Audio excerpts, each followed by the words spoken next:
Hello, guys. It's your girl Rachel Real coming to you with another episode of You Ain't Crazy. You Ain't Crazy is a podcast and a channel where I give support to individuals who have found themselves in a narcissistic relationship. I have a podcast called You Ain't Crazy, and I basically do both at the same time. I'm here over here on YouTube so that I can make sure I reach different victims, survivors, thrivers over here joining the community to make sure, we're here to give you guys support. Those of you who are still going through, those of you who might be struggling, those of you who don't know what the crap is going on, those of us who have gone through it and have identified all of the different signs and things like that and have gone through the healing and still healing. I am here to share different tips with you, to give you support and as much validation as I can to help you along with the other content creators. And that's what we're doing, guys. I do have a podcast called You Ain't Crazy. It's probably about 50 or plus episodes in, and now I'm over here. Eventually, at some point, I will try to transfer some of that information over here, but feel free to go over to Spotify or Apple Music, where the podcast is, and look at it over there. I'm not a tech person. My main focus is making sure that I'm doing my due diligence with making sure that I'm helping people to get through narcissistic abuse because it's a very, very crazy type of personality to have to deal with when you're involved with someone, or whether it's your parent, your sibling, or whether it's a romantic relationship, your spouse, or boyfriend, girlfriend, whatever the case may be. I'm here to do my due diligence, again, to give you support.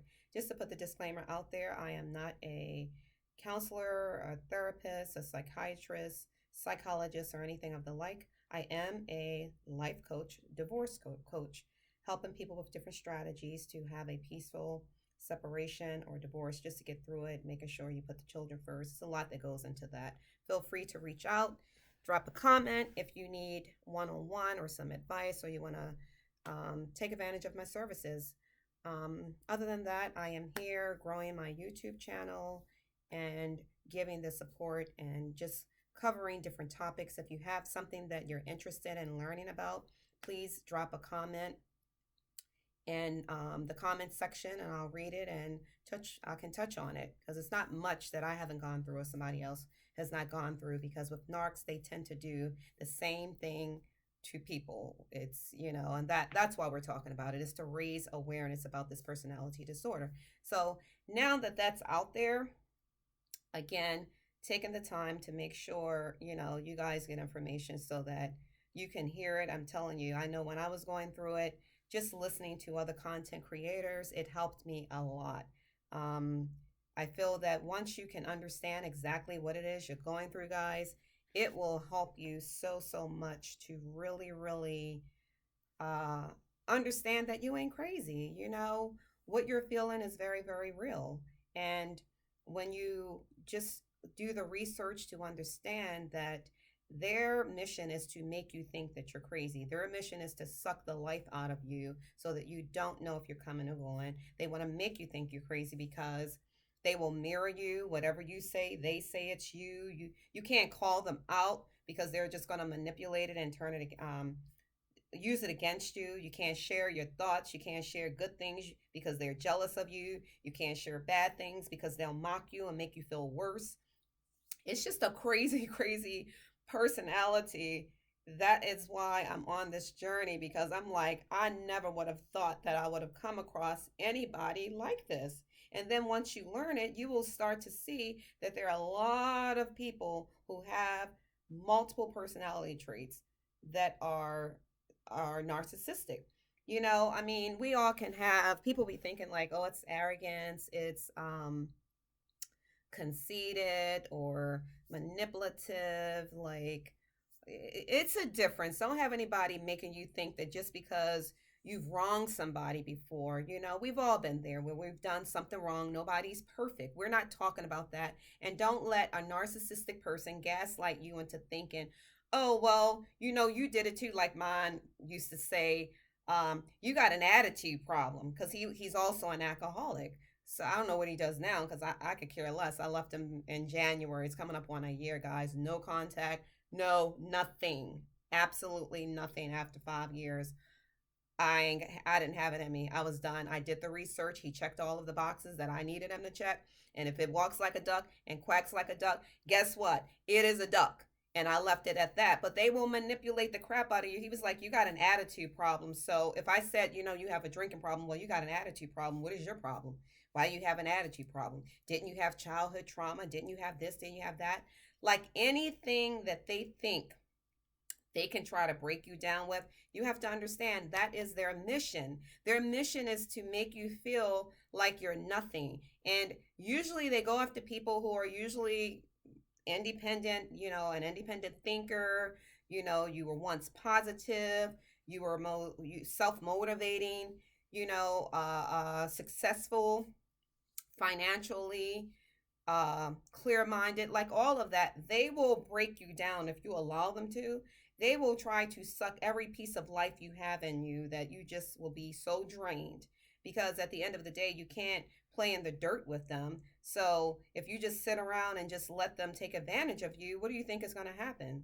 The life of you, the life that was once within you, is going to be depleted. It's going to be gone, because you're going to be like, I don't even feel like dealing with it. And then if you do that constantly, then you got to build yourself back up again.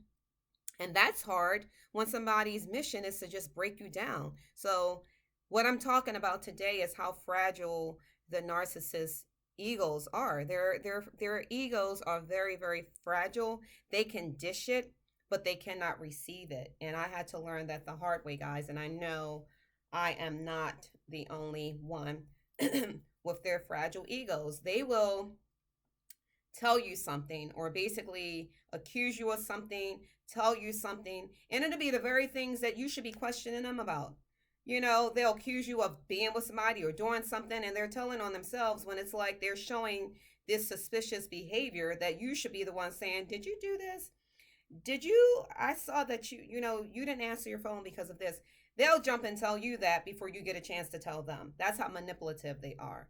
And don't say something, that you can't call them out, because they're too fragile for that as well. So it's just one of those things that you have to ask yourself. And um, this series that I'm doing, because I'm in season 2 of my episodes, and this journey is about, if you want to look at the first series of those episodes, I think it's 1 through 40, where I really talked about narcissism and things like that over on Spotify and some other podcast platforms. You probably can find it. You Ain't Crazy. Right now, I'm more so giving support for people to be on their healing journey. At this time, it's so much information out there and different content creators to let you know what narcissism is, what it looks like, what these people look like. It's pretty consistent, where they'll love bomb you, try to make you think they're so understanding, they're empathetic, they're loving, they're caring. That's the cycle. That's to get you in. They want to marry you fast. Everything is a rush, rush, rush. You hear it all the time. That's exactly true. That's exactly what happened to me, where it's rush, rush, rush, because they got to get you before you find them out. They got to get you before that mask slips. So in the early stages, you're going to feel love bombed. That's what it is. They're love bombing you. You want to feel great, like they're the best person, which is why it's such a traumatic experience, because you're never going to get that person ever again once they start the devaluing process. That devaluing, the same way that you were the greatest thing since sliced bread, now you're the worst thing that could have ever existed. You're like the scum underneath their shoe. That's how they look at you when they begin to devalue you, and like you're not worth anything, and they want to make you feel that way. And then they go from there to discard you, get rid of you. You're nothing. You probably come in a house, they're not talking to you, they're giving you the silent treatment. The longer you stay, the worse they're going to treat you. I'm just letting you know that straight up. They will talk on the phone. You'll be right there. Like whatever they were sneaking doing, they're going to start doing it in front of your face. They're not even going to care about making excuses anymore the longer you stay. So it will never, ever get better. Then they will hoover you back in. So it's love bomb, devalue, discard, and hoover if you allow them to. And I've seen people asking questions like, does the narcissist miss me? Will the narcissist ever come back? Do they know what they're doing? You better believe they know what they're doing. They know exactly what they are doing. If they can be nice to somebody else and be mean to you, they know the difference between nice and mean. This stuff started way before you. This stuff started in their childhood. And again, I had to learn it the hard way. I got out of there, and there was once a time where I couldn't speak like this. So I can assure you that yes, I've been out of my situation for it will be a year, January the 15th, when I walked away. Married this man 2 times because with my Christian beliefs, I just felt like again, let me try to give it everything I have. It's my second marriage. I don't want to have a failed marriage. You know, I'm now 52 years old, going on 53, not ashamed of my age, very proud of it. Because I say that to say this wasn't my first rodeo. I'm thinking I know what I'm doing, and I'm pretty intelligent. Like, I know this. I'm the girl with the relationships, not with a narc. So I say also, don't beat yourself up. You know, if somebody comes as an imposter, if somebody comes as a fraud, these people should be getting Grammys. They should be lined up getting Grammys, Oscars, any kind of award you can think of for acting, okay? Because they will hit the nail on the head. They will do everything that they think you need them to do. They study you, they study your likes and dislikes, and they will make sure they show up just like that. The only thing is they can't sustain it. So all you have to do is look at the pattern. Look at the pattern of how inconsistent they are. When the love bombing stops and you start to feel like that person who once loved you, because I even had to look at that, I was like, yo, you act like you hate me. You literally went from, oh, I love you so much. Oh, you're the best thing that ever happened to me. Oh, I'm so glad God brought you. Even when I would go through the process and come back, I would reach out and then he would be open arms and, oh, yes, I just daydreamed and prayed that God would send you back. I believed all of that stuff. That's why I said they should get Grammys. Crying those crocodile tears, they can do all of that. So don't be fooled thinking, oh, well, they cried. Oh, well, they're empathetic. Oh, it's all fake. Anything, if you're really with a narcissist and they're checking all of the boxes that they say they'll do, with that split personality, with the silent treatment, with a person who doesn't take no kind of accountability. All they do is shift blame right back to you. You can't go to them and say nothing without them making it about them. They will twist your narrative around all of the time. You go to say anything, bring something to their attention, like you're thinking, okay, we can have a really adult conversation here. I'm going to start off with me being accountable and then tell you what I did wrong. So let's hear what you had to do wrong, what you did wrong. You can't have that. I thought I could. I was doing all of this stuff that you would do in a healthy relationship, only to find out he is a liar. He was a liar. He just would either agree to get me to stay, but then after a while, he couldn't even do that. Like I began to see it, and I was like, when it would be like, "Oh, I love you so much," I said, okay, I'm saying this to myself, 3 or 4 days, you're going to hate me. I started picking up on it. And I knew I did not want to live my life like that. And I say that to you guys. Those of you who are going through a narcissistic relationship, abusive relationship, and you're dealing with that toxic person, please, if you have children, for sure, you can't stay in that thing. It's not going to get better. You're going to find yourself ended up breeding another narc.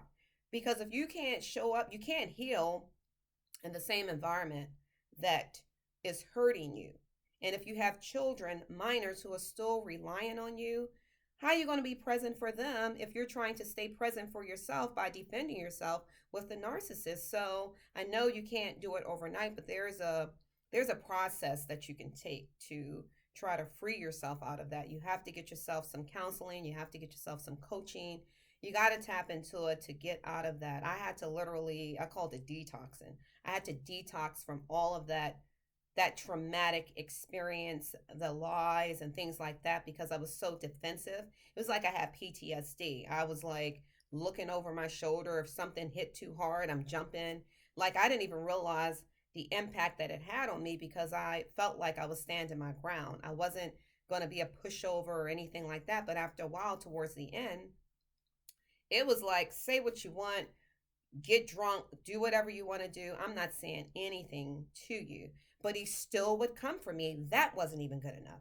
Just to not even talk, that this man literally called the police because I had a pizza box on the bed. I kid you not. I had a pizza box on the bed. We were both working from home. It got that petty because narcissists are very, very petty, which is why I say you do have to leave, because even when you ignore them, that's not good enough. I ignored him and I came home, and I'm a very tidy, neat person. Came home for my lunch break because we're both working from home. He's in one room, I'm all the way in the back room, and I'm eating my pizza. He literally walked back there where I was and told me to take the pizza. Now, mind you, married, we were together 5 years, married for three. He's like, take the pizza box off the bed. And I'm literally like, who are you talking to? Like, dude, he got that crazy and that petty because I was ignoring him the entire time, because I knew towards the end, I'm out of here. I'm leaving. So I guess he just felt like, let me try to get her. So long and short, I'm grabbing the pizza box. Give me my food. He's trying to take it from me. And I'm pushing him, trying to push him back. So I take my leg and push him. This man turns around and, well, he got the pizza box from me and he goes and takes it outside for the valet trash to pick it up. And I'm like, okay, is that what we're doing? Because I will throw every piece of food that you have here. And it was that toxic and that petty. So then he comes back in the apartment. He's like, oh, I know what I'll do. This man called the police over a pizza box. Now, just imagine had he lied and said I put my hands on him when he was the one who came for me trying to take a pizza box and called the police and said I put a pizza box on the bed and he was trying to do his work. Like he wasn't even thinking how stupid that sounded. And he did it twice. The other time he called them saying I had a coffee mug on a glass table. Now, mind you, it was a hot, cold type of, it was a type of aluminum cup that is cold on the outside and the content inside is what stays hot. But he moved it and had it in the sink as if like anytime I would move, he would move my stuff. Anytime I would leave it somewhere and I would go, he would move my stuff. It was just so petty. And you're talking people in their 50s, like, are we really, he's 4 years older than me.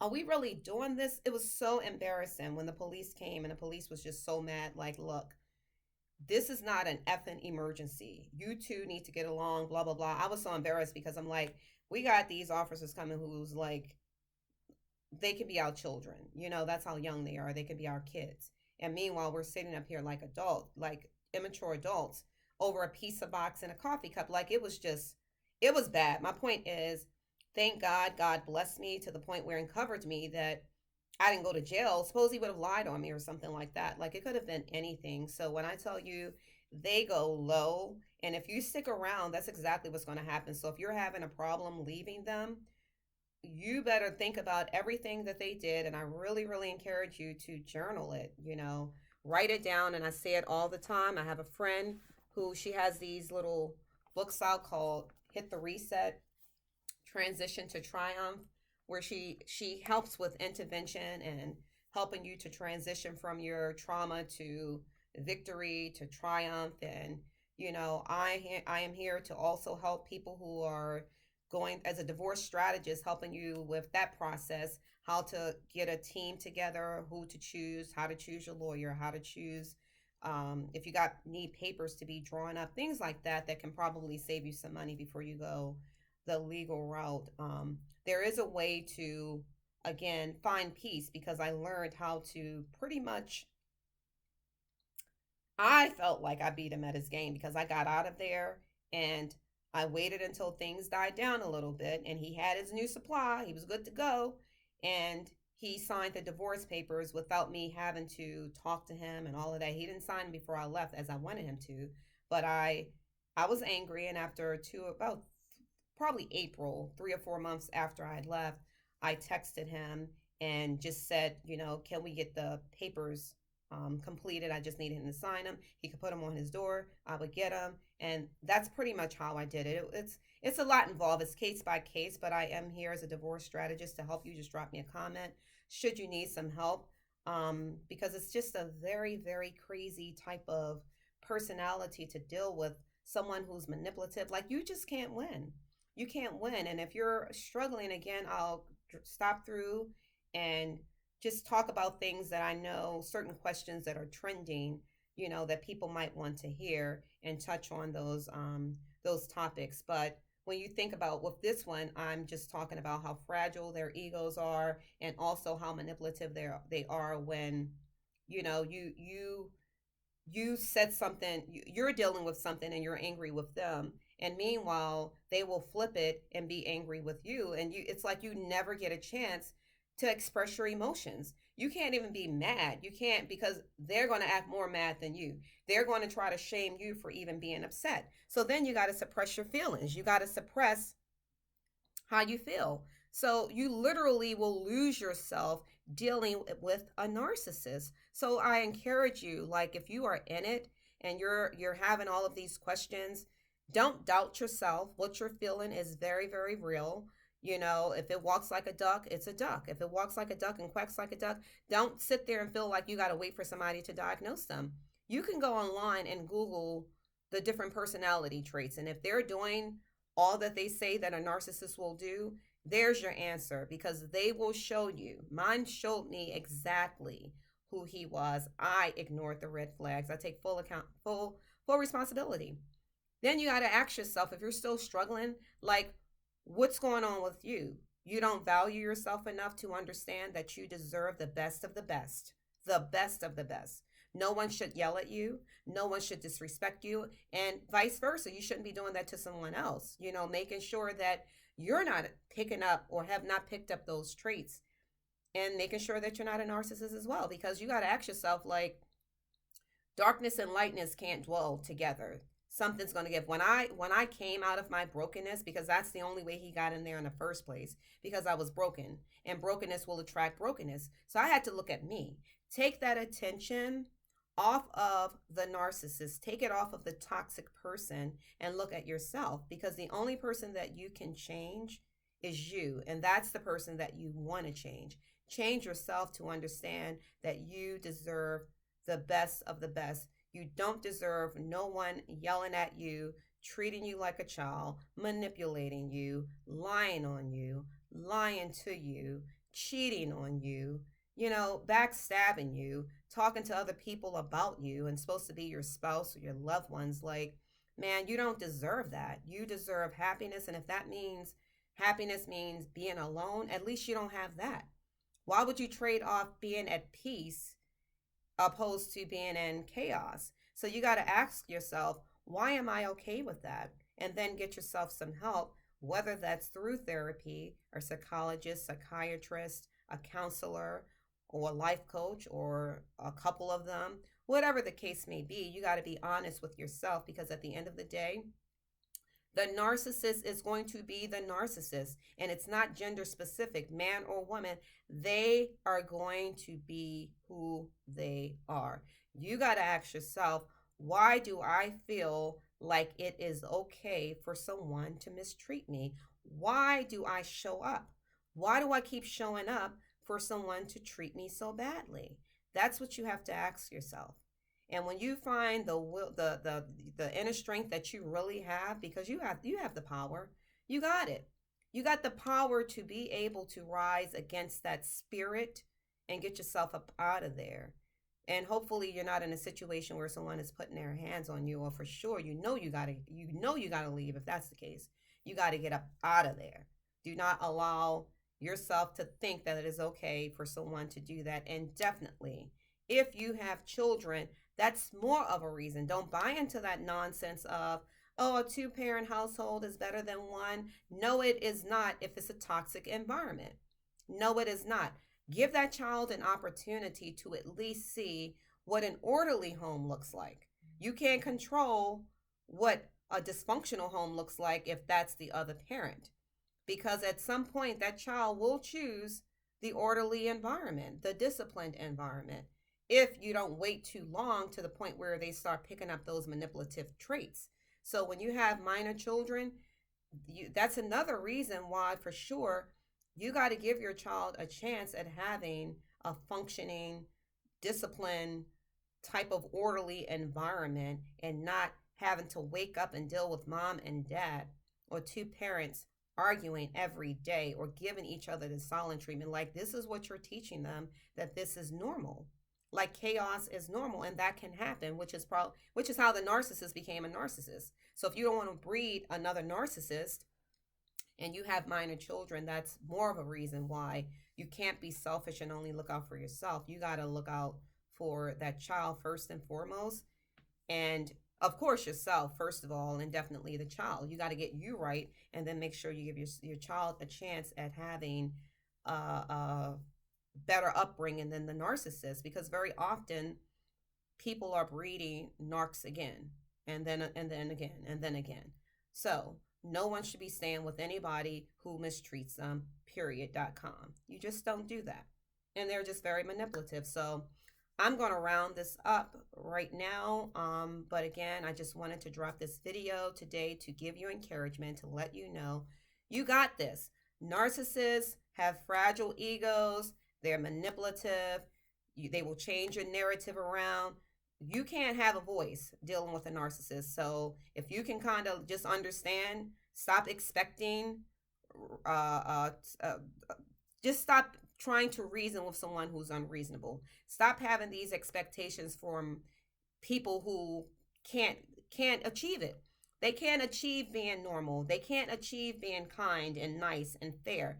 That is not in a narcissist's DNA. And if you haven't seen it by now, either you're not with a narcissist, or because usually if you're truly with a narcissist, you're going to see this stuff.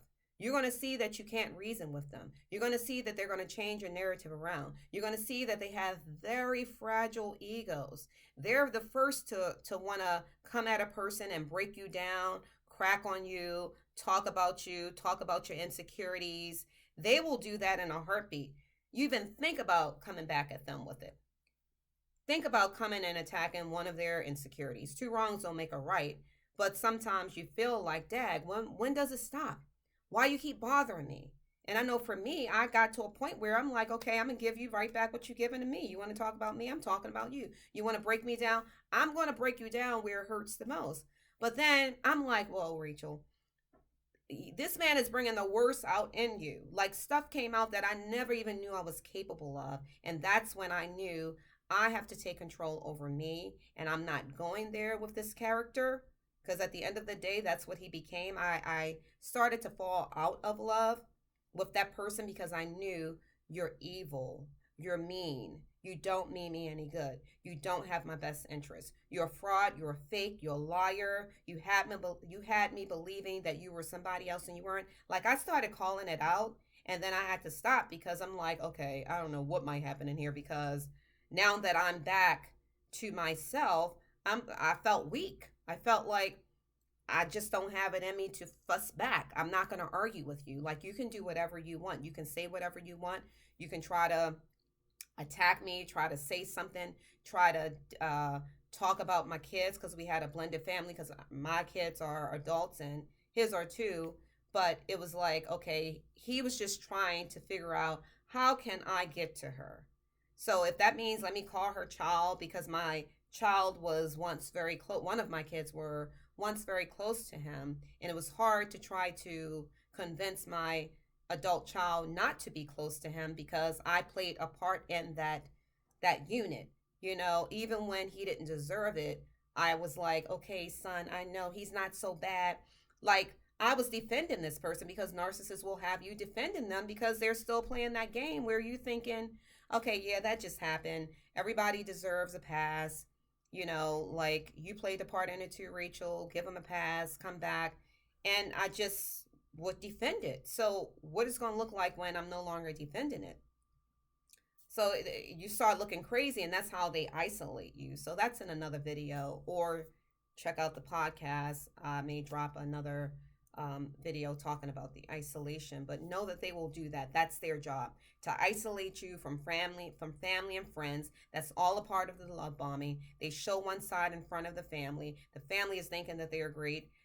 You're thinking that they're great until you see the other side. Now you got to go and tell the family that that's not the case. And then the narcissists want to act nice again. Now you're back in it. So how are you going to keep going back telling a family that they're crazy? You're going to look crazy. So it's like, you just got to zip it and start your process and not say anything. Your biggest defense is silence.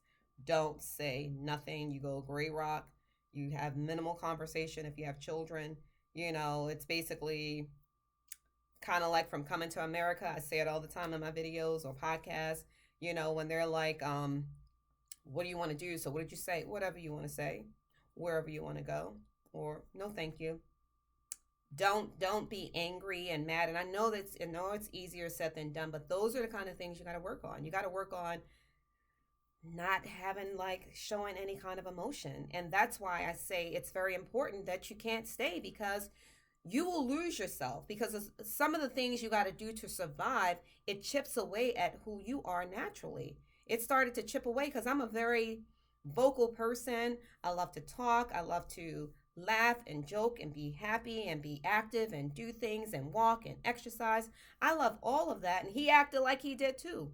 So then all of a sudden, it wasn't that. And I began to see this person and my energy. That's why I said darkness and light can't, they just can't dwell in the same place. Evil and niceness and kindness and love, evil and love can't dwell. So we began to clash. So I knew towards the end, when I knew I was leaving, I'm like, okay, I gotta bypass him. Like I literally would come home like at bedtime, just so that I made sure I was busy, like actively busy, took on another job. Let me just stay, because at the end of the day, I'm gonna make some money.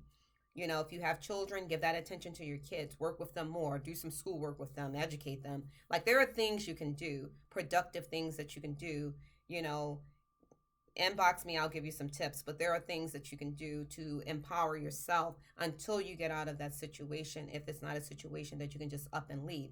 But to sit there and think that you can converse and reason with them, you cannot reason with unreasonable people.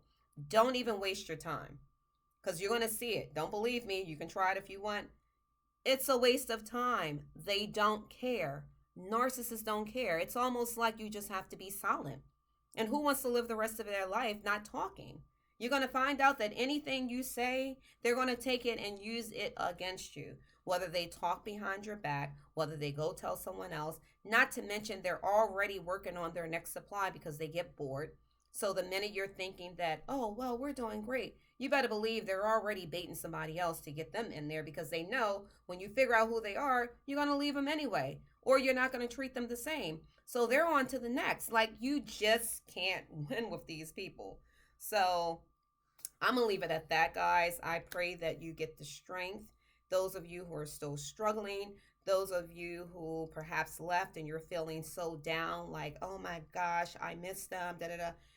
I understand it's a feeling. That ruminating is a feeling, that you may sit around and think about them, think about what could have been, things like that. It's just a feeling. It's not real, guys. So that's why you got to redirect your energy to what is real, and that's you, making sure you understand and find the strength within you and ask yourself, why am I sitting here worrying over a fake person? That's like you fell in love with Elmo. You fell in love. Where? I got a stuffed animal around here somewhere for my grandbaby. I'm going to show y'all. Wait a minute. I'm going to show you. Wait a minute. Okay. This is the narc. My grandbaby's dolls. If I can make it plain like this, these are the narcissists. This is who you fell in love with your personality. Meaning, two stuffed animals, they don't exist. It was a personality that was just like this. Fake. They don't exist.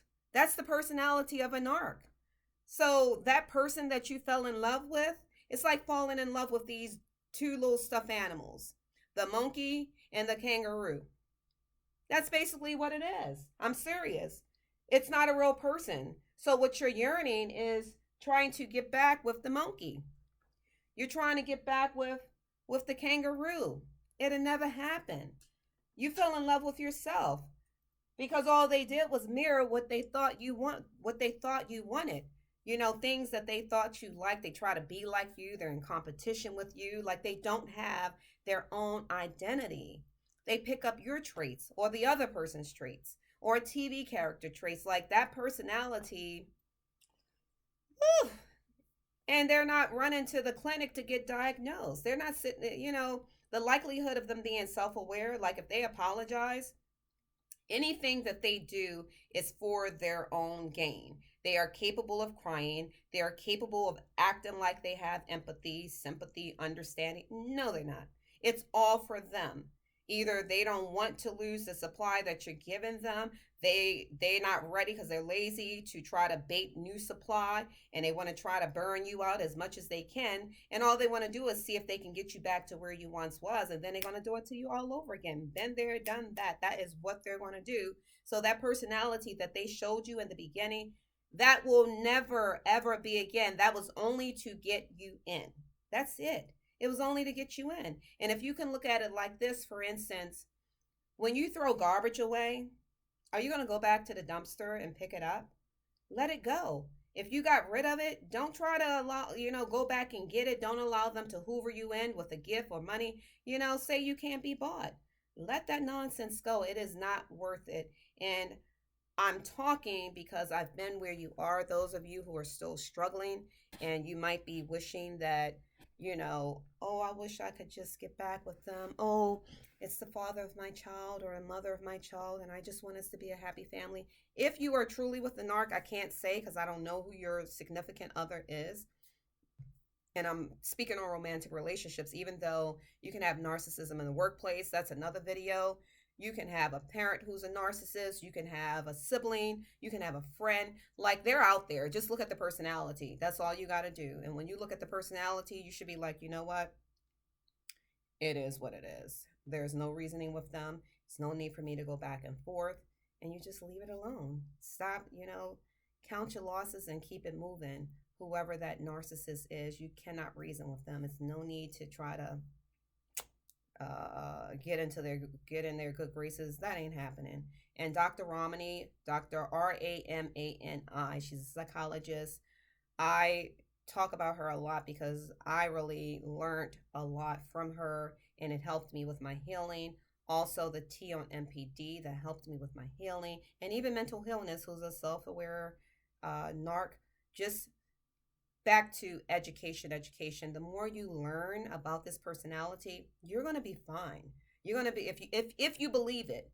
If you need that help to try to get back your self-esteem because you're struggling leaving a person who treats you so badly, you might have a trauma bond. And if that's the case, you got to get yourself some help, because anybody who's still struggling to stay with someone who treats them badly, man or woman, you got to look at yourself. Don't look at the narcissist. Look at yourself. Like, why do I think that this is okay? And if you think that that's okay, you might have a trauma bond where you are attracted or addicted to the very person who's causing you pain. And if that's the case, again, get some help, because who that person is, who you're thinking they are, this is what you're dealing with. Okay? Like a stuffed animal. When you're talking, if you're thinking you're fussing, it's like talking to the wall of this stuffed animal. And you're waiting for them to say something, or you're waiting for them to care about you. Yeah, they have a pulse. Yeah, they can talk. But their mind it's empty. Like this soft thing here, it's empty. This stuffed animal might have more, might give you a better response than a narcissist. You know what I'm saying? So you gotta look at it like that. It's sad, but you gotta laugh from crying, because at the end of the day, if you want to sit there and talk and and why can't you love me? Why can't you be good to me? Why you keep hurting me? Why are you devaluing me? And that narcissist will look at you just like this.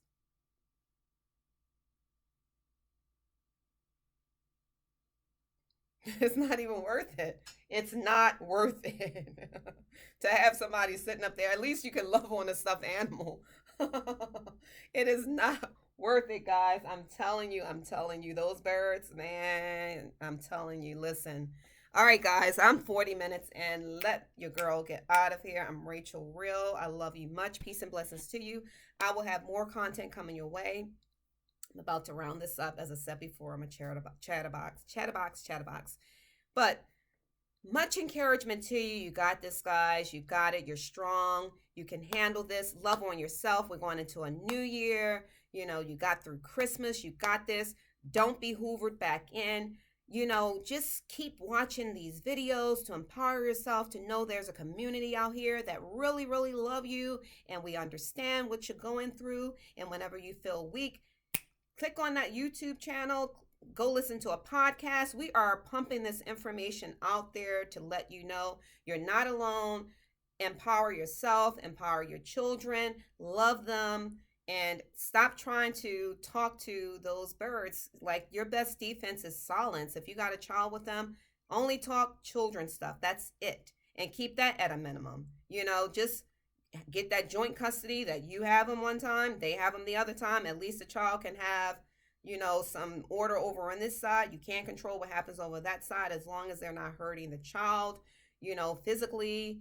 Um, that's a whole nother conversation. But your girl Rachel Real is out. That's it. That's all I have for you today. Please like and subscribe and share this content with other people who might be going through. Share it with them because, again, we are a community who's against narcissistic abuse, and we just want to give you all of the support that we can give you so that you can start your healing journey. You can get through it. You can, stay on course. There's a light at the end of the tunnel. I promise you. I promise you.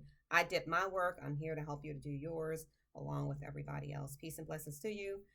Your girl Rachel Real is out. Bye.